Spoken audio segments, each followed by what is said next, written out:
రోట్లో చేసే గోంగూర పచ్చడి చాలా టేస్ట్గా ఉంటుంది. ముందుగా అయితే పల్లీలు, 2 ఎండుమిర్చి, పచ్చిమిర్చి, అలాగే ధనియాలు ఫ్రై చేసి పెట్టుకోండి. కొంచెం కరివేపాకు కూడా వేసుకొని ఫ్రై చేసి పెట్టుకోండి, బాగుంటుంది టేస్ట్ అయితే.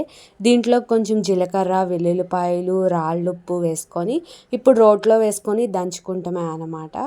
టేస్ట్ చాలా బాగుంటుంది. మిక్సీలో అంటే ఫైన్గా అయిపోతూ ఉంటుంది. ఎంత బరకగా చేసినా ఆ టేస్ట్ వేరు, రోట్లో చేసే టేస్ట్ వేరు కదా. ఇప్పుడు ఇదంతా మెత్తగా దంచుకోవాలన్నమాట. నేను ఇక్కడ ఎండుమిర్చి, పచ్చిమిర్చి 2 వేసాను. మరి పచ్చిమిర్చి అయితే కొంచెం పచ్చగా ఉంటుంది కాబట్టి కొంచెం కలర్ చేంజ్ కోసం 2 ఎండుమిర్చి కూడా తీసుకున్నాను. మీకు ఎలా వీలైతే అలా చేసుకోండి. నేను గోంగూర కూడా ఇక్కడ మగ్గించి పెట్టేసుకున్నాను. అది కూడా ఇది నలిగిన తర్వాత, ఈ పచ్చిమిర్చి మొత్తం నలిగిన తర్వాత వేసుకోండి.